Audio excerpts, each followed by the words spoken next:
ये पाप के कारण मिलते हैं। लोग मारे घूम रहे हैं, दुख मिटाने के लिए सोचते हैं कोई जादू कर दे, कोई टोना कर दे, कोई जंतुर बांध दे, कोई आशीर्वाद दे दे। अरे काहे को पागल हो? यदि तुम अच्छे आचरण करते हो, भगवान नाम जप करते हो, सद धर्म से चलते हो, तो तुम्हें किसी से आशीर्वाद मांगने की जरूरत नहीं। बात मान लीजिए, प्रार्थना मान लीजिए। दिखावे में लाखों लोग अपने जीवन को नष्ट करने के लिए तैयार हैं।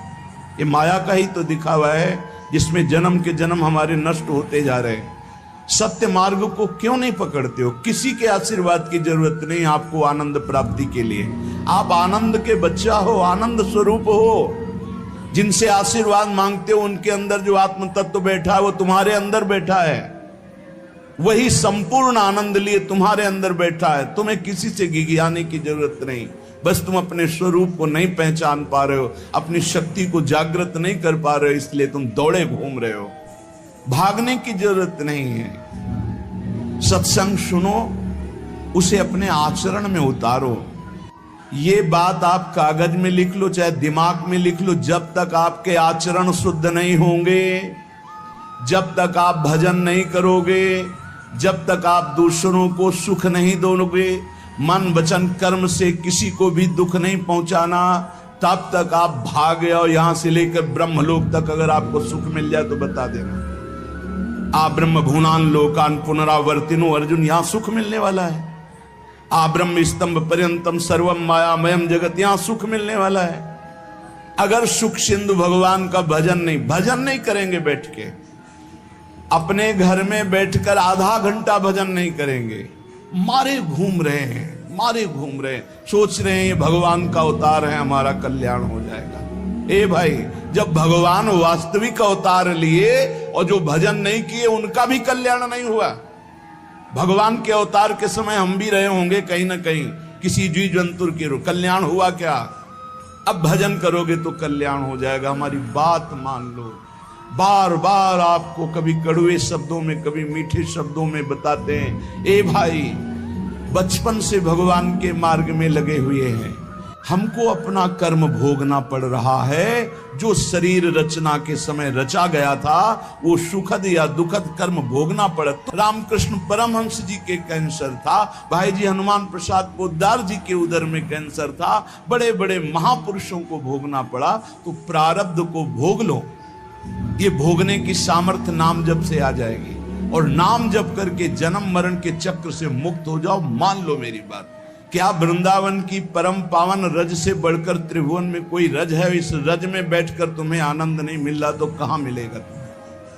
क्या भगवान नाम से बढ़कर कोई अमोघ शक्ति है जो भगवान को अधीन कर सके?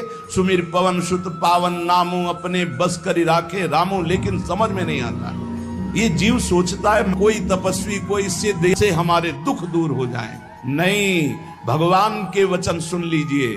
दैवी हेषा गुणमयी मम माया दुरत्तया, मामेव ये प्रपद्यन्ते माया में ताम तरन्ति ते। ये गुणमयी माया को पार करना बहुत कठिन है। एकमात्र उपाय है, मेरी शरण में आ जाओ। हरि शरणम श्री कृष्ण शरणम मम। जब तक प्रभु की शरण में नहीं तब तक माया मुक्त। पर समझ में नहीं आता। लोगों को ऐसा लगता है मैं जाऊंगा, आशीर्वाद मिलेगा, मैं सिद्ध हो जाऊंगा, सब दुख नष्ट हो जाएंगे। आप समझो, हमारी प्रार्थना को समझो। हम अंदर से पीड़ित होकर बोल रहे हैं, आप लोग समझते नहीं हो। भगवान का भजन किए बिना कहीं भी भाग के चले जाओ, आपको शांति नहीं मिलेगी प्यारे। और घर में बैठकर यदि भजन करोगे तो घर तीर्थ हो जाएगा, घर में भगवान पधारेंगे, आप आनंदित हो जाओगे। संत संग का फल होता है भागना, मिट जाना। सत्संगति संस्कृति कर अंता, ये जो जन्म मरण का भागना ये मिट जाएगा। ये छोटे मोटे भागने से, शब्द सुना, मनन किया, आचरण में लग गए। कभी महीना 2 महीना में अगर संयोग बना तो हम बैठ के सत्संग सुन रहे हैं, नहीं तो हमारे पास यंत्र है, हम रोज उससे नवीन उत्साह प्राप्त करें भगवत मार्ग में चलने का। जब मिले तब दर्शन कर लिए, नहीं तो हम उनकी आज्ञा पर चल रहे हैं तो हमारा सदैव सानिध्य है। भागने की जरूरत नहीं भाई, नहीं। थोड़ा चैन लो, थोड़ा शांति लो। भागने की जरूरत नहीं है। अंदर से भगवान को सुमिरन करने की जरूरत है। थोड़ा संयम में आओ। जिसको देखो मनमानी आचरण कर रहा है, सोचता है कोई संत महात्मा आशीर्वाद दे देंगे, तो तुम्हें संत महात्मा मिलेंगे ही नहीं। तुम करोगे पापाचरण तो संत महात्माओं का सानिध्य ही नहीं मिलेगा। पापवंत कर सहज स्वभाव, भजन मूर्ति भावन काऊ, जो पे दुष्ट हृदय सोई होई, मोरे सन्मुख आओ की सोई। अच्छे आचरण करो, घर बैठे महात्मा मिल जाएंगे, कोई आ जाएंगे, ऐसे तुम्हें कृतार्थ कर जाएंगे। कहीं तुम भेज दिए जाओगे जिनके वचन से तुम कृतार्थ हो जाओगे। हमारी प्रार्थना को मानिए, अपने इस अमूल्य मानव जीवन को कूड़ा करकट की तरह मत नष्ट कीजिए। श्रीपाद कह रहे, नेत्रे उत्पाटित सपद स्त्री क्षणे लालसा चेत। यदि ये गंदी लालसाएं उत्पन्न हो रही हैं तो थोड़ा शासन में लाओ अपनी इंद्रियों को, छूट मत दो। बहुत जीवन व्यर्थ कर दिया इन इंद्रियों ने, अब सावधान हो जाओ। तुम स्वतंत्र सिंहवत जीवन व्यतीत करने के लिए मानव जीवन प्रकट किया भगवान ने तुम्हारा। तुम इंद्रियों के गुलाम होकर, मन के गुलाम होकर, भोगों के गुलाम होकर के जीने के लिए नहीं आए हो मनुष्य देह में। देवता तरसते हैं इस मानव देह के लिए। क्यों? क्योंकि साधन धाम मोक्ष कर द्वारा, इससे साधना करके हम जीवन मुक्त महापुरुष हो सकते हैं। लेकिन नहीं, बस कोई ऐसा कुछ कर दे जिससे हमारा पति बन जाए, कोई ऐसा कर दे कि हम स्वस्थों को भोग भोगें, कोई ऐसा कर दे सारी झंझटें मिट जाएं। अरे औरों की तो बात जाने दो, भगवान जिनके घर में अवतरित हुए आप वहां दृष्टि डालिए। इतने बड़े भजनानंदी महात्मा वसुदेव और देवकी कंस कारागार में बंद किए हुए, भगवान पधार रहे हैं हथकड़ी बेड़ियों से जकड़े हुए। आप विचार कीजिए, भगवान के सिवा तुम्हें कोई बंधन मुक्त नहीं कर सकता। और सब तरंगे हैं, और सब तरंगे हैं। भगवान भगवान है, हमारी बात को समझ लो। भगवान भगवान है, भगवान के भाव में डूब करके सब भगवत स्वरूप हैं। तरंग में वायु विकार है, वायु विकार हटा तो समुद्र ही है। पर इतना भेद है कि समुद्र करोड़ों अनंत तरंगे प्रकट कर सकता है, लेकिन एक तरंग समुद्र नहीं प्रकट कर सकती। ऐसे ही जितने महापुरुष हैं, जितने सिद्ध महापुरुष हुए, भक्त हो चाहे ज्ञानी हो चाहे योगी हो, वो माया विकार को नष्ट करके ब्रह्म रूप में लीन हो गए, तो ब्रह्म स्वरूप वो भी हो गए। ब्रह्मविद ब्रह्म ही भवति। लेकिन ब्रह्म तो ब्रह्म है, जिसने एक संकल्प मात्र से अनंत सृष्टि का सृजन कर दिया, उसकी समानता करने वाला त्रिभुवन में कोई नहीं।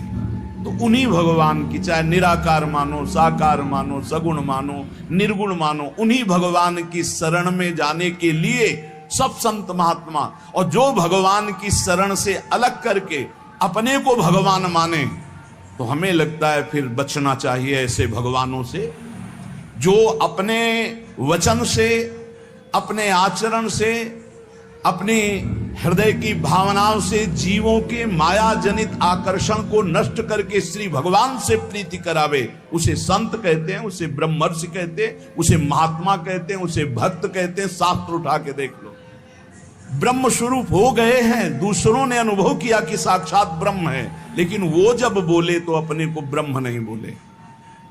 वो स्वामी तुलसीदास जी साक्षात भगवान के स्वरूप हो चुके। वो क्या कह रहे हैं? जो मैं अपने अवगुण कहूं, बाढ़े कथा पार नहीं लहूं, ताते मैं कछु अलप बखाने, थोड़े महू समुझे सयाने। कह रहे मैं अपने अवगुणों की यदि कथा कहूं तो ग्रंथ भर जाएगा। थोड़े बता दिए हैं कि मैं अवगुणी हूं। इसमें जो विवेकी जन हैं वो समझ पाएंगे मेरी बात को। क्या समझ पाएंगे? कि भगवान की शरण में जाने से जीव भगवत स्वरूप हो जाता है।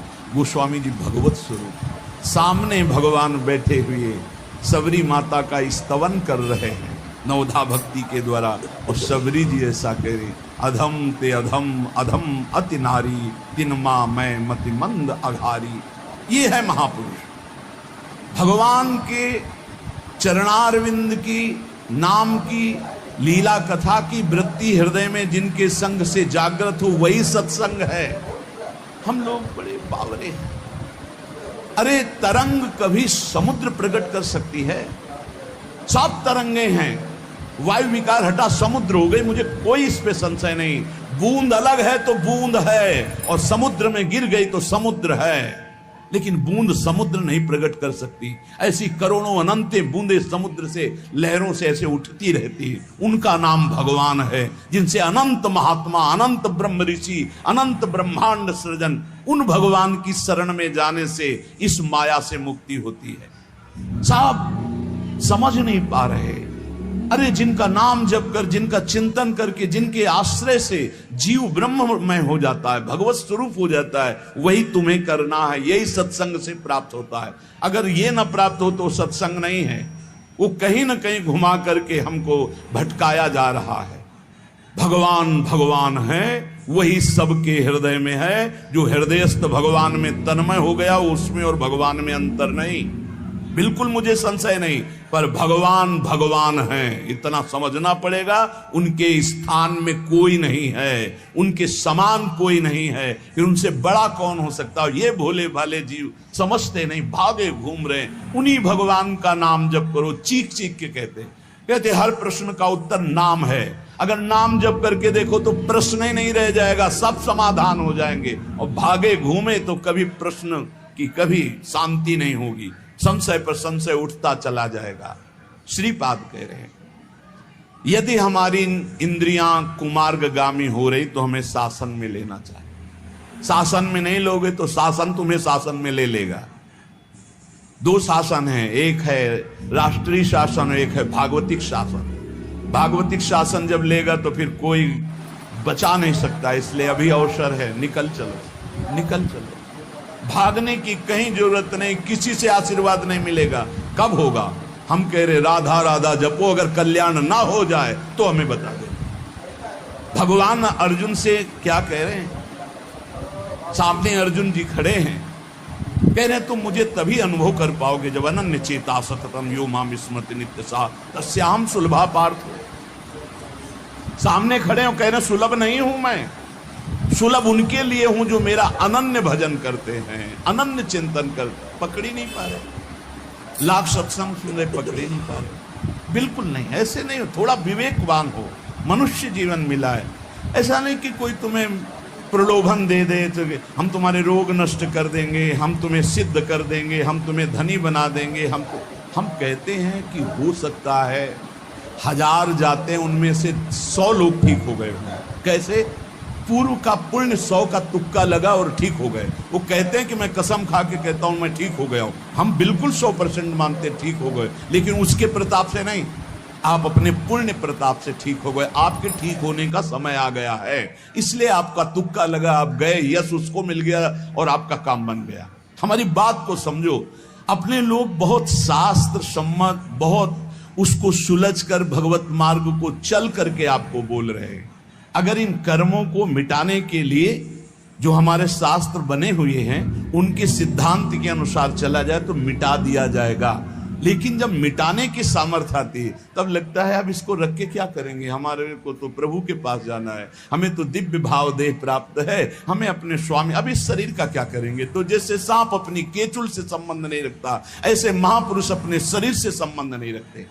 आप हमारी बात को समझ नहीं पा रहे, भटकते घूम रहे, मारे घूम रहे, क्लेश, अशांति, नाना प्रकार के दुख। अरे भाई, भगवान की शरणागति प्रतिपल परमानंद प्रदान करती है। क्यों नहीं शरण में हो जाते? क्या तुम्हारा पांच भौतिक देह नहीं? क्या हमारा पांच भौतिक देह नहीं? क्या तुम भगवान के अंश नहीं? क्या हम भगवान के अंश नहीं? अंतर क्या है? तुम संसार का चिंतन करते हो, भगवान का चिंतन करते हैं, तो क्या तुम भगवान का चिंतन करके नहीं बन सकते महापुरुष? क्या तुम स्वयं ऐसी शक्तियों को जागृत नहीं कर सकते? तुम सो रहे हो, जागो, भागने की जरूरत नहीं। ये जो गलत इंद्रियां जा रही, इन इंद्रियों को रोकिए, भगवान की तरफ लगाइए। नहीं लगाओगे तो कहीं भाग के चले जाओ, धोखा ही मिलेगा, तुम्हें शांति नहीं मिल सकती, तुम्हें विश्राम नहीं मिल सकता, तुम सुखी नहीं हो सकते। इन बातों को लिख लो और पूरे विश्व में घूम के चले आओ, चाहे जहां चले जाओ, कुछ नहीं होने वाला। मारे मारे केवल घूमते रहो, समय बर्बाद करते रहो। वही समय एकांत में बैठकर राम कृष्ण हरि बोलो, राधा बोलो, अभी आनंद आ जाएगा।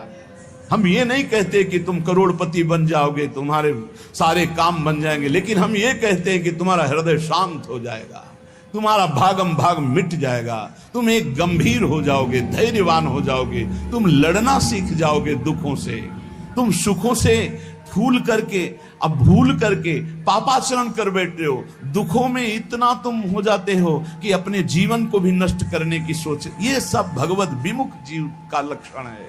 भगवत सन्मुख होने पर सुखों में दूसरों को बांटा जाता है और दुख में सहकर भगवान के नाम का स्मरण करते हुए उस दुख के समय को काटा जाता है। समझते नहीं। यदि तुम्हें वृंदावन में रह के पराई स्त्री के भोगने की इच्छा जागृत हो गई है, पराई स्त्री की तरफ काम दृष्टि से देखने की, आप पराये पुरुष शरीर की तरफ, तो कह रहे हैं कि अच्छा है, इससे अपने नेत्रों में पट्टी चढ़ा लो, मत देखो, ये नष्ट कर देंगे नेत्र तुम्हें। तो बाहर से कपड़े की पट्टी चढ़ाने की जरूरत नहीं है, नासाग्र दृष्टि रखो, इनको शासन में रखो। श्रीपाद करे नेत्रे उत्पाटयति सपदि, जहां साधक असावधान होता है वहां पश्चाताप उसको होता है, जलन होती है और उसके परमार्थ में विघ्न आ जाता है। इसलिए ब्रह्मा जी ने ऐसी रचना की है कि स्त्री को पुरुष शरीर में आकर्षण, पुरुष को स्त्री शरीर में आकर्षण या भोग बुद्धि से देखना, अपने को इसी को सुधारना है। अगर इसी को सुधार लिया तो परमार्थ पुष्ट हो जाएगा। यदि आपको ज्ञान नहीं रहा हो, आपसे ऐसे पाप बन गए हैं, गुरु पत्नी गामी सबसे महापापों में पहले आता है, फिर आता है जो ब्रह्म ऋषिजन हैं उनकी भार्या, फिर आता है मद्यपान, मदिरापान करना, फिर स्वर्ण की चोरी करना, और जो ऐसे पुरुषों का संगी है वो महापापी, गौ हत्या करना महापाप। ऐसे जो महापापी जन हैं, पाप हो चुके हैं उनसे, अब वो विचार करें कि मेरा कल्याण कैसे हो सकता है, मैं तो महापापी हूं। तो श्रीपाद करें हर जीव को अंतिम सांस तक भगवत प्राप्ति का मार्ग खुला है। बहुत बड़ी बात है, बहुत बड़ी बात है। आज तक भोगना पड़ रहा है गुरु पत्नी गामी का कलंक चंद्रमा जी को, आज तक। ये बड़े बड़े महत पाप हैं जो लोग नहीं समझते हैं। ये बात समझ लें, पर स्त्री गमन, मदिरापान, द्वैत कीड़ा, स्वर्ण चोरी, गुरु पत्नी गामी, ब्रह्म ऋषियों की तरफ जो उनकी भार्या है उनकी तरफ ये काम भाव से देखना, गौ हत्या, ये महत पाप हैं। ये पाप नष्ट कर देते। भ्रूण हत्या, ये सब महत पाप है। अगर ये पाप बन गए हैं जाने अनजाने में जीवन में, और अब हमने सत्संग सुना तो अब हमें प्रायश्चित हो रहा है कि मेरा कल्याण कैसे हो सकता है। तो श्रीपाद कह रहे, एक बार हृदय से जलन पैदा करो कि मेरे से बहुत गलती हो गई, और श्रीधाम वृंदावन आ जाओ, वृंदावन की परिक्रमा करो, रज में लौटो, रसिकों का संग करो। ये नियम ले लो कि अब जीवन में कभी पाप नहीं करेंगे, और नाम जपना शुरू कर दो। तो कह रहे हैं निश्चय सुनिर्वाही महाधार्मिका, निश्चित वो धार्मिक हो जाएगा, उसके सारे पाप नष्ट हो जाएंगे, वो भगवत प्राप्ति कर लेगा इसी जन्म में। भगवत प्राप्ति आखिरी सांस तक हो सकती है। आखिरी सांस में बोला राधा राम कृष्ण हरि, बिल्कुल भगवत प्राप्ति हो जाएगी। विश्वास कर लो इस बात पे। इसलिए कोई भी कभी निराश न हो कि मुझे भगवत प्राप्ति नहीं हो सकती, मेरा कल्याण नहीं हो सकता। इस श्लोक में श्रीपाद ने बताया, यदि ऐसे महापाप किए हुए हो तो श्रीधाम वृंदावन आ जाओ। धाम है भगवान का, निज धाम है। जो बड़े बड़े तीर्थों के अवगाहन से पाप नष्ट नहीं होते, जो कि महापाप कहलाते हैं, वो धाम में रज में लौटने से, परिक्रमा करने से, नाम कीर्तन करने से, सत्संग सुनकर सतमार्ग में चलने से, कह रहे हैं निश्चय सुनिर्वाही महाधार्मिका, निश्चय उसके सारे पाप नष्ट हो जाएंगे और वो धार्मिक ही नहीं महाधार्मिक हो जाएगा।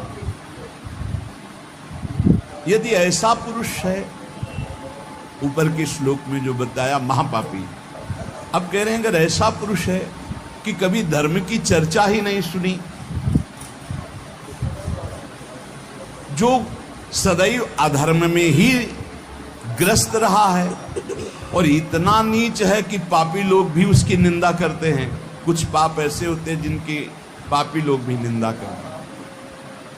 जैसे जेल कोई जाता है, हमें बताया गया है, उनमें कैदी लोग पूछते हैं क्या करके आए,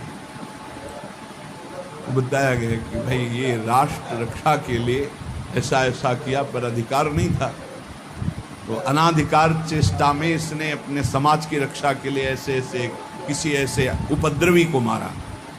हाथ मिलाते हैं उसको सम, ये काहे क्या है, बोले अपनी बेटी के साथ ऐसा गंदा आचरण कर, तो बोले वहां के कैदी भी गुस्सा होकर उस पर दृष्टि रखते हैं, उसे घृणित दृष्टि से देखते हैं। तो यहां कह रहे हैं जो धर्म की वार्ता नहीं जानता, अधर्म से ग्रसित रहा है और नीच पुरुष पापी लोग भी उस पर क्रोध दृष्टि से देखते हैं कि बहुत ही नीच है ये। अच्छा लगा तो वीडियो को लाइक करें और चैनल को सब्सक्राइब करें, कमेंट में राधा राधा जरूर लिखें।